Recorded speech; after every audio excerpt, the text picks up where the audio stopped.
नमस्कार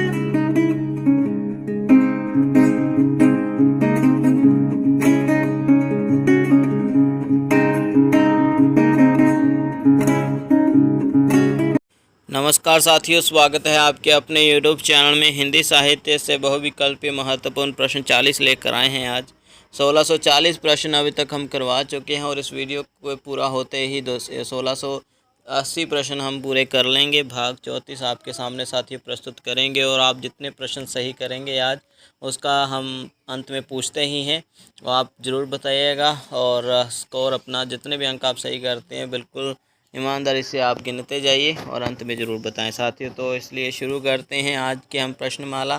पहला प्रश्न आपके सामने है। पहला प्रश्न साथियों, मुक्तिबोध को कौन सी रचना से सरहर्ष स्वीकारा कविता ली गई है? मुक्तिबोध की आना था यहाँ पर साथियों, ठीक है। मुक्तिबोध की कौन सी रचना से, ठीक है, सहर्ष स्वीकारा कविता ली गई है? बोरी बोरी खागडोल, चांद का मुंह टेढ़ा है, काठ का सपना या कोई नहीं? तो बताएं साथियों, जल्दी बताएं कौन सा विकल्प सही होने वाला है।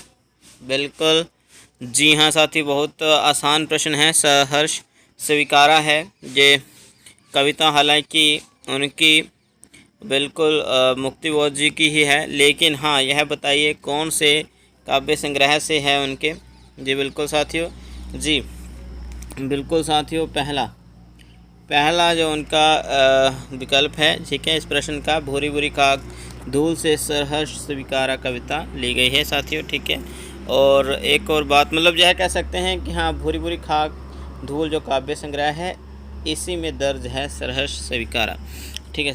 और चांद का मुंह टेढ़ा ये भी काव्य संग्रह है और काठ का सपना एक इनकी गद्य रचना है। आगे साथियों चलते हैं द्वितीय प्रश्न पर। प्रश्न है, मुक्तिबोध की कौन सी रचना मध्य प्रदेश सरकार द्वारा प्रतिबंधित रही है?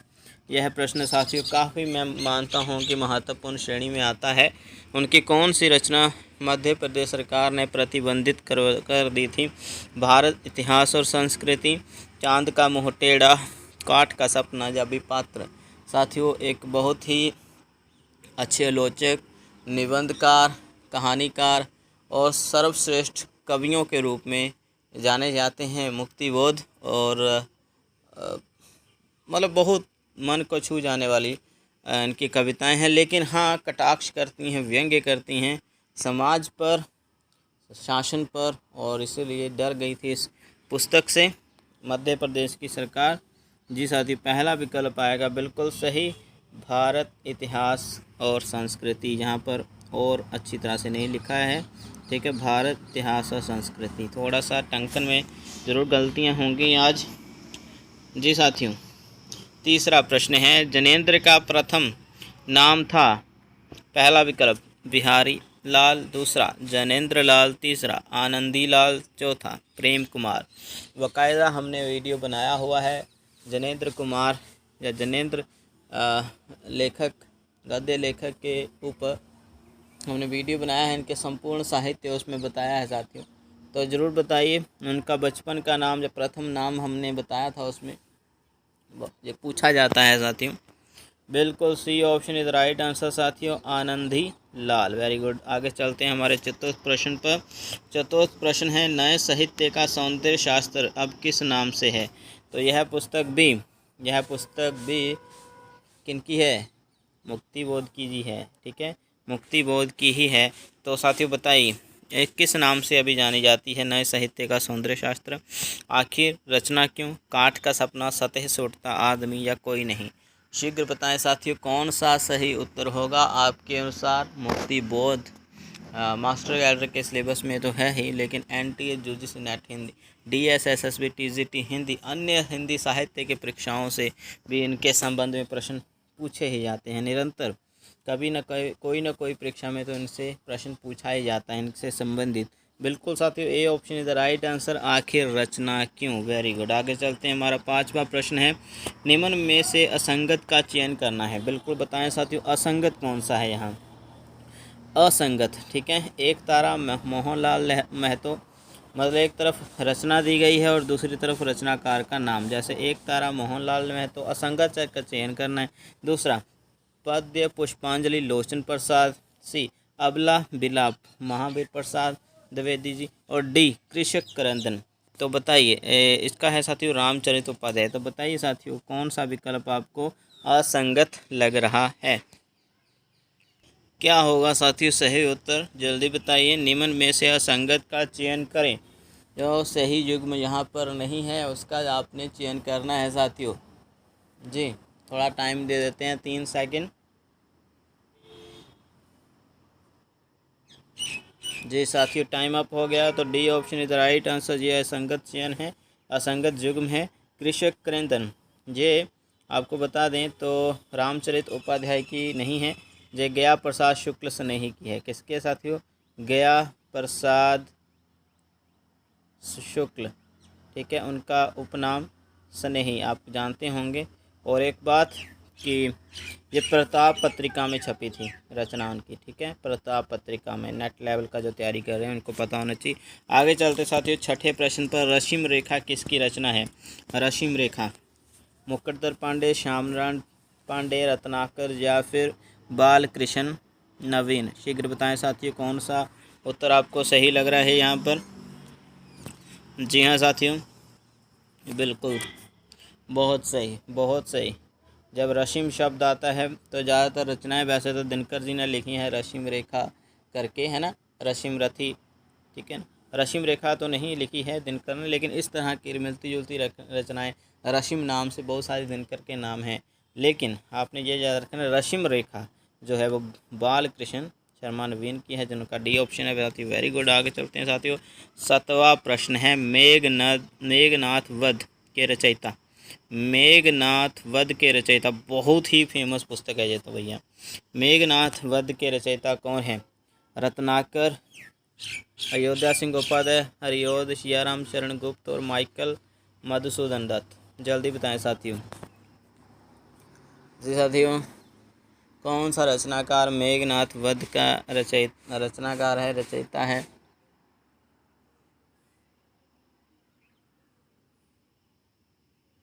जी साथियों D option is the right answer, Michael Madhusudan Dutt, ठीक है। ये बंगाल के राइटर थे, इंग्लिश और बंगाली राइटर माने जाते हैं। बंगाल के इनमें बंगाली रचनाएं इनकी बहुत प्रसिद्ध हैं। उनमें से मेघनाथ वध सबसे महत्वपूर्ण। इसका अनुवाद भी हुआ है, बहुत सारे कवियों ने किया, मैथिली शरण गुप्त कवि ने भी किया है, ठीक है। तो ये याद रखिएगा, मूल रूप से ये रचना बंगाली में है मेघनाथ वध, जो कि माइकल मधुसूदन दत्त की है, और ये सबसे चर्चित रचना है उनकी, ठीक है। आगे चलते हैं।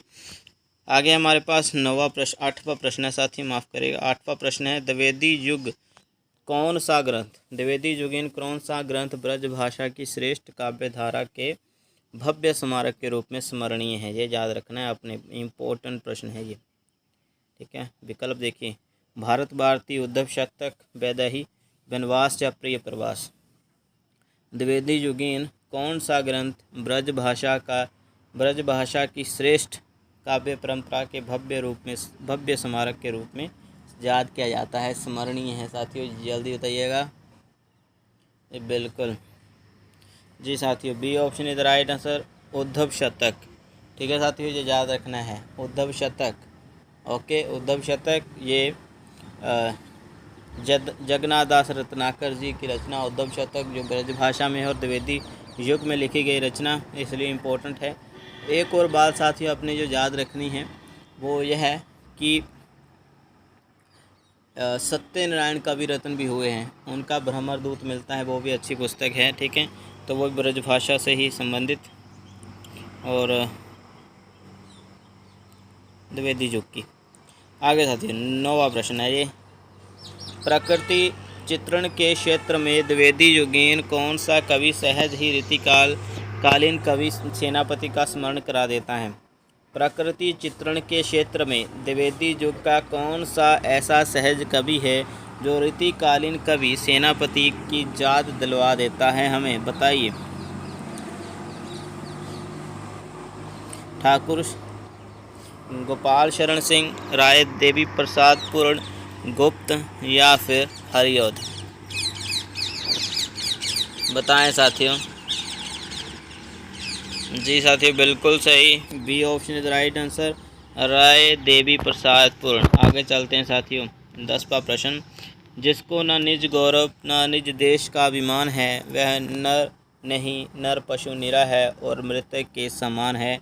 यह काव्य पंक्तियाँ किस कवि की हैं? गया प्रसाद शुक्ल स्नेही, मैथिली शरण गुप्त, बालकृष्ण शर्मा नवीन या माखनलाल चतुर्वेदी। बहुत प्रसिद्ध काव्य पंक्तियाँ पहले भी बता चुके हैं कितनी बार। ये काव्य पंक्तियाँ किसकी हैं? बिल्कुल साथियों, B option is the right answer. शाबाश।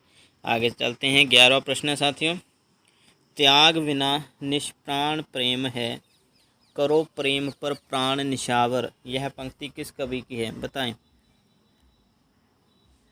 मैथिली शरण गुप्त, राम नरेश त्रिपाठी, गया प्रसाद शुक्ल या माखनलाल चतुर्वेदी। जी साथियों, त्याग बिना निष्प्राण प्रेम है, करो प्रेम पर प्राण निशावर।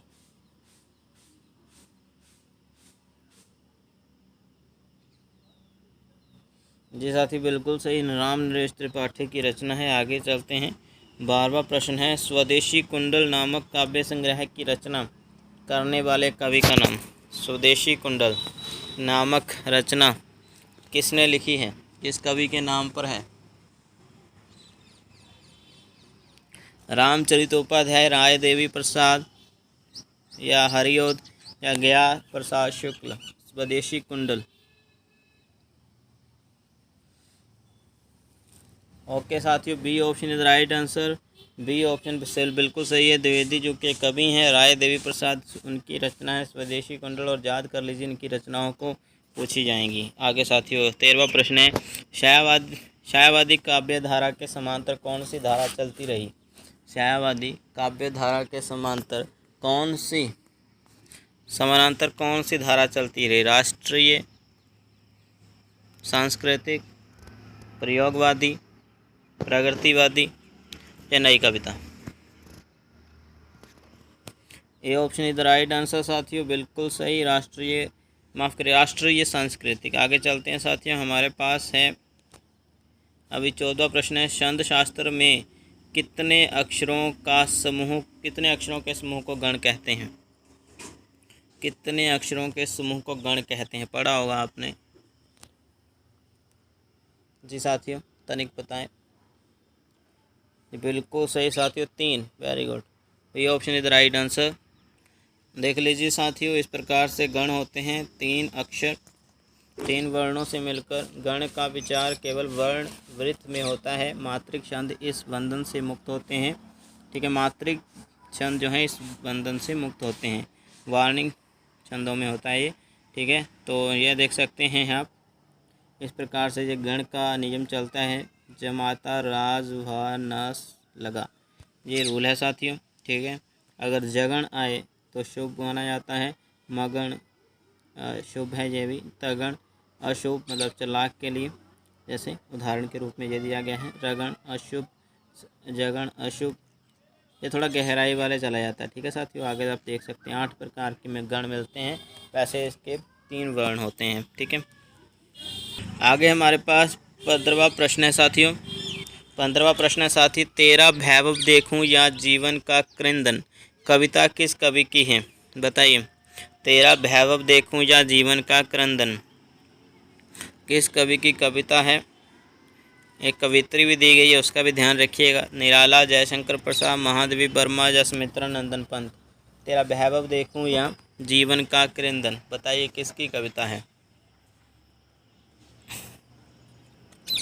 जी साथियों, C option is the right answer. जी हाँ, C option is the right answer. Mahadevi Verma ji की ये पंक्ति है, और दुविधा कविता उनकी एक कविता है, दुविधा। ठीक है, वहाँ से अवतरित है ये कविता, माफ करेगा, पंक्ति।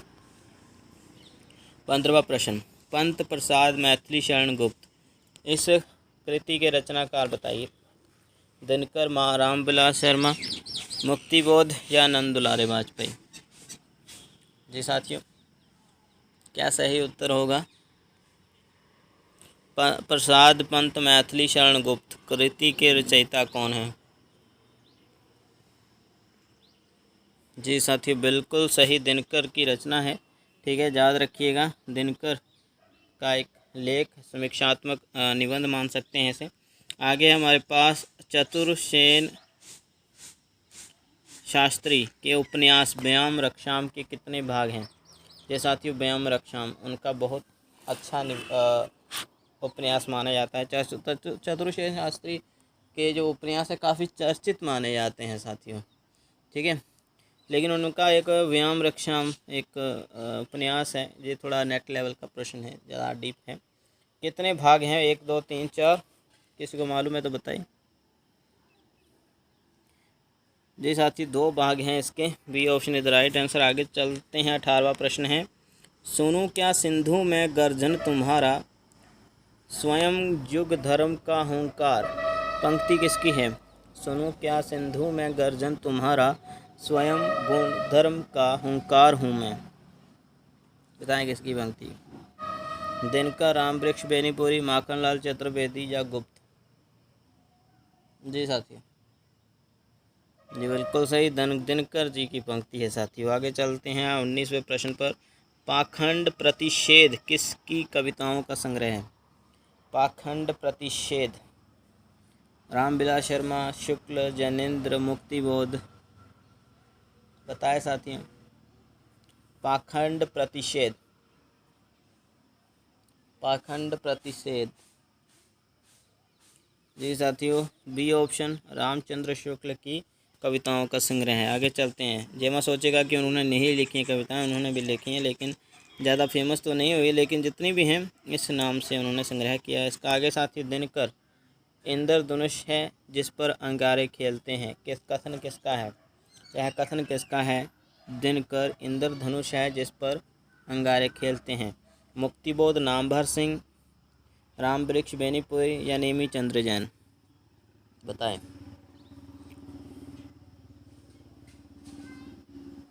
जी साथियों C option is right answer, Rambriksh Benipuri का मत है ये। आगे चलते हैं हमारे 21वें प्रश्न पर। थोड़ा प्रश्न आसान ही बोलूँगा ऐसे, क्योंकि जो आप MCQs देते रहते हैं किताबों में, ठीक है, जो अलग अलग चैनलों पे वहाँ ये क्वेश्चन काफ़ी बार आ चुका, लेकिन हमारे चैनल में पहली बार।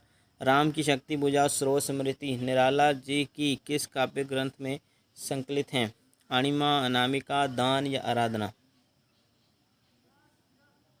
राम की शक्ति पूजा कविता, लंबी कविता, और स्रोत स्मृति जो उनकी एक और लंबी कविता है, यह किस काव्य ग्रंथ में उनकी मानी जाती हैं? बताएं। जी साथियों किस काव्य ग्रंथ में मिलता है? इन दोनों रचनाओं के बारे में किस काव्य ग्रंथ में ये दोनों रचनाएं मिलती हैं? बिल्कुल साथियों बी ऑप्शन अनामिका, ठीक है। अनामिका के 2 संस्करण आ चुके हैं, यह भी याद रखना है। आगे साथियों 22वां प्रश्न है, पंत जी की कौन सी कविता रहस्यवादी प्रवृत्ति की है? लोकायतन, मौन, निमंत्रण, खादी के फूल या जुगवाणी? कौन सी रचना उनकी रहस्यवाद प्रवृत्ति की है?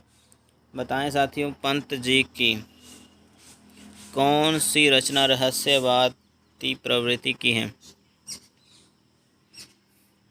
जी साथियों बिल्कुल B option is the right answer, Maun Nimantran. निशा निमंत्रण वो बोध बच्चन जी की है और वंशराय बच्चन की, ये मौन निमंत्रण भी इनकी है, ठीक है। तो याद रखिएगा इसमें रहस्यवाद प्रवृत्ति उनकी मिलती है देखने को। आगे साथियों हिंदी साहित्य में एकांकी सम्राट के नाम से कौन विख्यात है?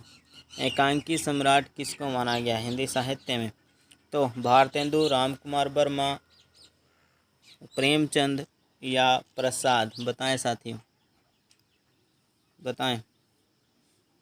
हिंदी साहित्य में एकांकी सम्राट के नाम से कौन विख्यात है?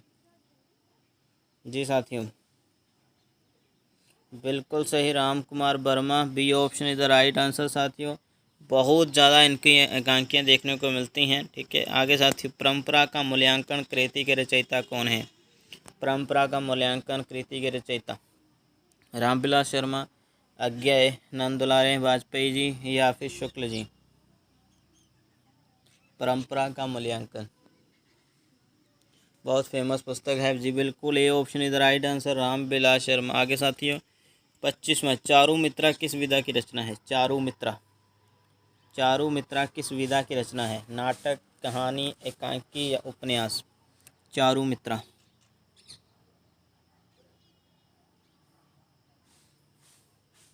जी साथियों बताइए।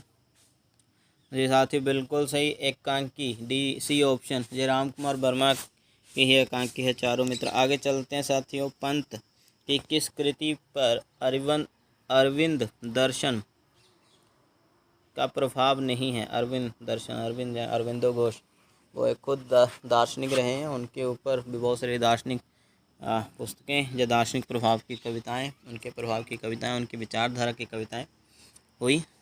तो पंत भी उनसे काफ़ी ज़्यादा प्रभावित रहे। तो कौन सी रचना अरविंद दर्शन से प्रभावित रही है, नहीं रही है, माफ़ करिएगा, ऐसा है लोकायतन, युगांतर, स्वर्णधूलि या स्वर्ण किरण। बताएं साथियों, ABCD कौन सा सही उत्तर?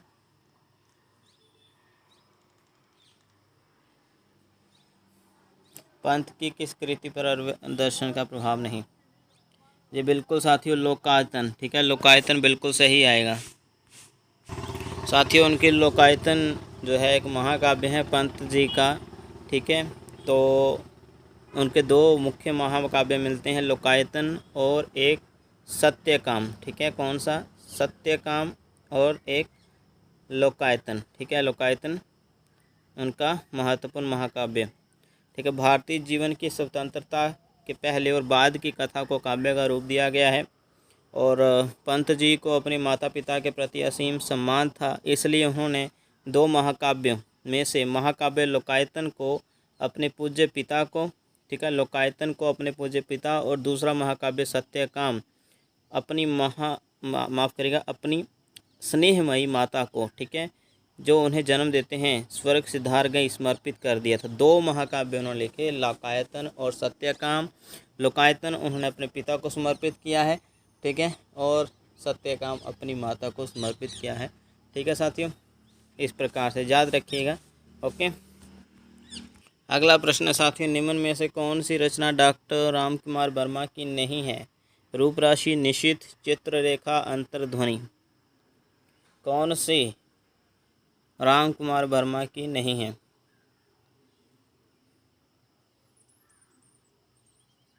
बिल्कुल साथियों अंतर्ध्वनि उनकी नहीं है। आगे चलते हैं 28वें पर। प्रेमचंद की शतरंज के खिलाड़ी किस प्रकार की कहानी है, जो रचना है, ठीक है। ये तो पता ही है आपको कि शतरंज के खिलाड़ी उनकी एक कहानी है, बहुत चर्चित कहानी है, ठीक है।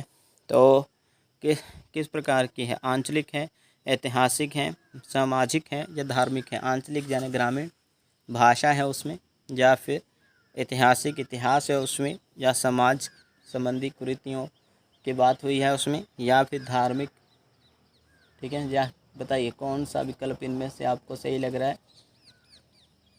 शतरंज के खिलाड़ी, जिनको शतरंज का बहुत ज़्यादा चस्का लग गया होता है, दो पात्र, मुख्य पात्र बहुत चर्चित, हमने पढ़ाई हुई है अपने चैनल पर। ये बिल्कुल साथियों ये एक ऐतिहासिक रचना है, ठीक है, ऐतिहासिक कहानी। आगे साथियों हमारे पास है 29वां प्रश्न, जय प्रेमचंद की कहानी से संबंधित है। जबरा कुत्ता प्रेमचंद की किस कहानी का पात्र है? जबरा कुत्ता, पूस की रात, कज़ाकी, ज्योति या कफन। चारों ही कहानी बहुत इम्पोर्टेंट है। जबरा कुत्ता, इस पात्र का चित्रण किस कहानी में आया है? जी साथी बिल्कुल सही, पूस की रात, very good. A option is the right answer, पूस की रात, ठीक है। किसान जो कि ठंड से बचाव के लिए, मतलब कंबल तक उसके पास नहीं है, और उसके पास एक कुत्ता भी है। पूरी कहानी है किस प्रकार से नील गाय रातों रात उसके खेत चर के चली जाती हैं, ठीक है, और वह ठिठुरता रहता है रात भर। गरीबी दिखाई गई है किसान की। आगे साथी बहुत अच्छी कहानी। 30वां प्रश्न है, औरत का दिल ऐसी चीज़ नहीं जिसे आज हिंदू कल मुसलमान कह दिया जाए। पंक्ति किस उपन्यास से है? औरत का दिल ऐसी चीज़ नहीं जिसे आज हिंदू कल मुसलमान कह दिया जाए। यूजीसी नेट लेवल का प्रश्न है, DSSB TGT हिंदी के लिए भी इम्पोर्टेंट। औरत का दिल एक ऐसी चीज़ नहीं कि आज हिंदू कल मुसलमान कह दिया जाए। कौन सी उपन्यास है? चंद हसीनों की खतूत, मृगनयनी, वैशाली की नगर वधू या पर्दे की रानी। जी साथियों चंद हसीनों की खतूत, ठीक है साथियों, पहला ऑप्शन बिल्कुल सही होने वाला है, चंद हसीनों की कतूत, पांडे बेचन शर्मा गुरु जी का उपन्यास। आगे चलते हैं, उर्मिला किसकी रचना है? उदय शंकर भट्ट, दिनकर, सुभद्रा कुमारी चौहान या बाल कृष्ण शर्मा नवीन। बहुत बार प्रश्न हो चुका है पहले भी ये। खंड काव्य साकेत के नवम सर्ग में यदि उर्मिला का विरहित वर्णन था तो उसके बाद इस रचना को भी लिखा गया, जो बिल्कुल D option the right answer. ठीक है, बाल कृष्ण शर्मा नवीन ने खंड काव्य लिखा है।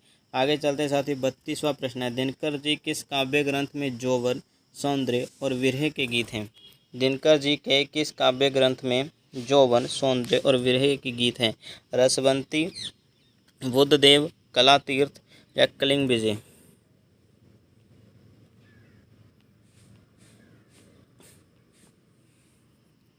बत्तीसवां प्रश्न है, किस ग्रंथ में यौवन, सौंदर्य और विरह के गीत हैं? बिल्कुल साथियों, A option is the right answer, Rasvanti में। आगे चलते हैं, हिंदी काव्य साहित्य में मांसलवाद के प्रवर्तक हैं कौन हैं? हरिवंश राय बच्चन, रामेश्वर शुक्ल अंचल, रामधारी सिंह दिनकर या शिवमंगल सिंह सुमन। बताएं साथियों कौन सा सही लग रहा है आपको? मांसलवाद के प्रवर्तक, सबने ये शब्द सुना है, मांसलवाद होता क्या है ना, होता क्या है ये बहुत कम लोग जानते हैं, लेकिन मांसलवाद के प्रवर्तक बिल्कुल साथियों सही। इसके जो प्रवर्तक हैं वो हैं साथियों रामेश्वर शुक्ल अंचल जी, बिल्कुल B option is right answer.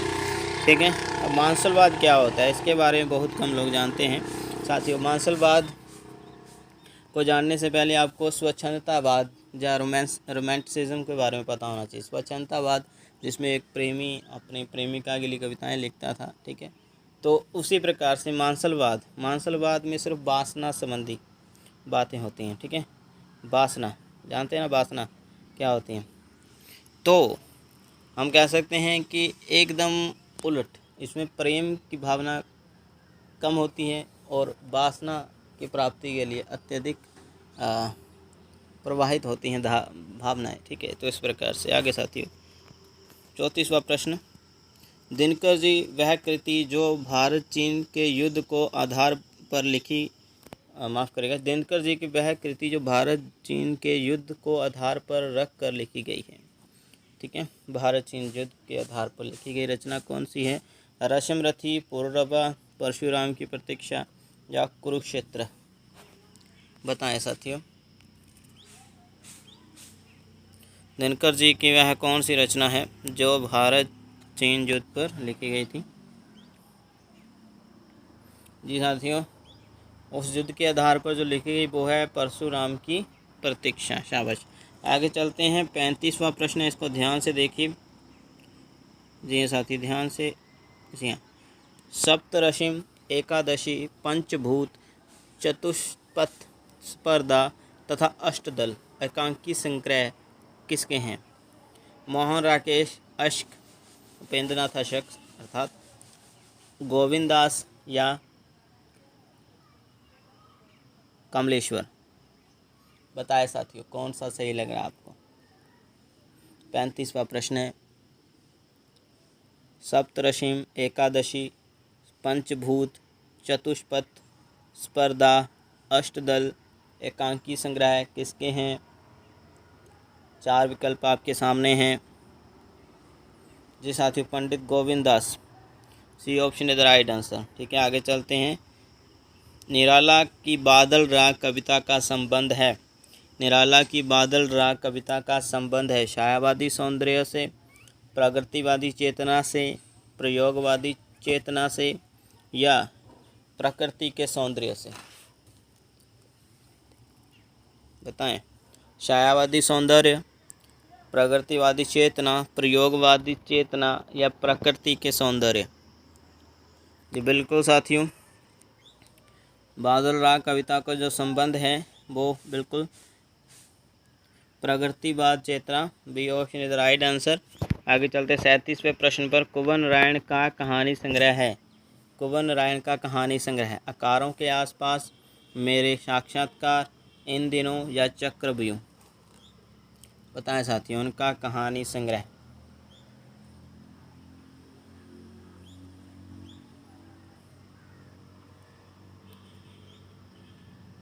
कुंवर नारायण का कहानी संग्रह, बिल्कुल साथियों, आकारों के आसपास। ठीक है, ये इनका संस्मरणात्मक रचना है, इनका काव्य संग्रह है। बाकी आकारों के आसपास ये इनका कहानी संग्रह कुंवर नारायण का। आगे साथियों कुंवर, चंद्रबिंदु कुंवर पर जरूर आना है, याद रखिएगा। ठीक है, कुंवर नारायण की कहानी का कहानी संग्रह है। ये तो हो गया साथियों, माफ़ करिएगा साथियों, ये प्रश्न रिपीट हो गया आज। ठीक है, कोई दिक्कत नहीं है, इसको भी आप अपने प्रश्न में ही काउंट करिए कि आपको आता है, कोई दिक्कत नहीं।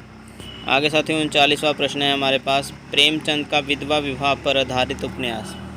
प्रेमचंद का विधवा विवाह पर आधारित उपन्यास, बहुत इम्पोर्टेंट प्रश्न है साथियों। गोदान, निर्मला, प्रेमा या प्रतिज्ञा। प्रेमचंद का विधवा विवाह पर आधारित उपन्यास। जी साथियों, प्रेमचंद जी ने खुद विधवा से विवाह किया था और माना जाता है कि उनकी खुद की ज़िंदगी से बहुत निकट यह उपन्यास है। अभी नाम बताइए। बिल्कुल साथियों, प्रेमा उपन्यास। ठीक है, उनका विधवा विवाह पर आधारित है। आगे निर्मला नहीं है साथियों, निर्मला में अनमेल विवाह है। ओके, अनमेल विवाह, अनमेल जाति होती है ना, जैसे छोटी उम्र की लड़कियों का किसी अधेड़ उम्र के व्यक्ति के साथ या बूढ़े व्यक्ति के साथ विवाह हो जाता है, उस प्रकार की उसमें कथा है, लेकिन रोचक कथा है। अगर आप पढ़ना नहीं चाहते हैं तो हाँ, निर्मला उपन्यास, निर्मला पर कोई नाटक दूरदर्शन पर बाकायदा इसके ऊपर धारावाहिक चला था निर्मला। ठीक है, तो कभी भी मन करे कि हाँ पढ़ना नहीं है, केवल देखना है, तो वहाँ से देख लीजिए। कम से कम पात्र तो याद कर ही सकते हैं ना।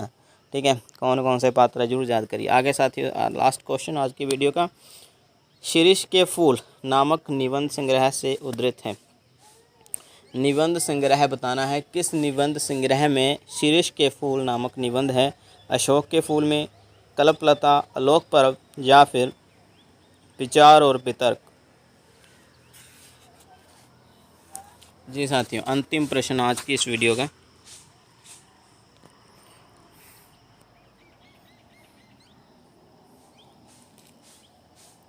जी साथियों, बिल्कुल सही, B option is the right answer साथियों।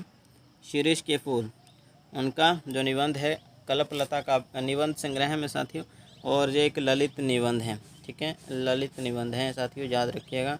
ओके, आगे चलते हैं। इस प्रकार हमारे 50 प्रश्न यहाँ पर समाप्त हुए। ओके, अभी हमें अंक बताइए कितने सही हुए।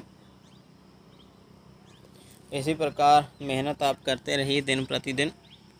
40 प्रश्न हैं और 30 प्लस तो हुए ही होंगे। जी साथियों, 25 भी हुए हैं तो बहुत अच्छे, कोई दिक्कत नहीं, बहुत सही जा रहे हो। और मेहनत करते रहिए, इस प्रकार से हम रोज़ MCQs लाएंगे। और सितंबर में थोड़ा हम जल्दी शुरू कर दिया करेंगे क्लास, मतलब 8:30। आगे अभी दिन छोटे होते जाने हैं, आगे मौसम भी चेंज हो जाना है थोड़े दिनों में। जी साथियों, बहुत सही, जितने भी आपके अंक हैं जी साथियों बता रहे हैं आप लोग, बहुत सही साथियों। और इसी प्रकार आगे मेहनत करते हैं, पोस्टें आएंगी, और जैसे ही पोस्टें आएंगी टाइम बहुत कम मिलेगा साथियों तैयारी के लिए। ठीक है, अभी यही चर्चा कैबिनेट में भी चल रही है, सिंगला साहब भी कर रहे हैं। कभी भी आ सकती है, कोई प्रॉब्लम नहीं, कभी भी आ सकती है, बस अपनी तैयारी फुल रखिए। अभी जो पढ़ाई छोड़कर बैठे हैं ना कि हाँ पोस्टें आएंगी तो हम पढ़ना शुरू करेंगे, दोस्तों वो रह जाएंगे, मैं गारंटी देता हूँ वो रह जाएंगे। जिन्होंने 2-2, 3-3 महीने से किताबें नहीं ना पकड़ी, जिन्होंने लास्ट मास्टर कैडर से किताबें नहीं पकड़ी, वो रह जाएंगे ऐसे ही, क्योंकि जो मेहनत करेगा पोस्ट वही लेके जाएगा। ओके, तो इसलिए ये नहीं इंतज़ार करना कि कब पोस्टें आए, पोस्टें आनी है, डेफिनेटली आनी साथियों। लेकिन यह नहीं कि हाँ जब पोस्टें आई तभी हमने हाथ लगाना है पुस्तकों को, नहीं, ऐसा नहीं करना है। ठीक है ना, रह जाएंगे, बहुत सारे लोग ऐसे रह जाते हैं। ठीक है ना, वही तरेगा जो शुरू से अभी तक टच में है पढ़ाई के। कम से कम MCQs तो देते रहो, हम तो यही कहते हैं। ज्वाइन करो हमारा टेलीग्राम चैनल, और वहाँ पर MCQs ही MCQs हैं, पूरा का पूरा चैनल सर्च मारो। कम से कम वहाँ पर साथियों 1500 से ज़्यादा MCQs हमने डाल के रखे हुए हैं, बस आपने स्क्रॉल डाउन करना है ऊपर से नीचे। ठीक है जी, तो आपको बहुत सारे MCQs वहाँ पर मिल जाएंगे। बहुत अच्छा स्कोर साथियों आप लोगों ने बताया। पोस्टें बहुत जल्द आएंगी। अपना टेस्ट जो है देते रहिए, इसी प्रकार से हमारे चैनल को प्यार करते रहिए। आपके हित के लिए ये चैनल खड़ा है साथियों। धन्यवाद।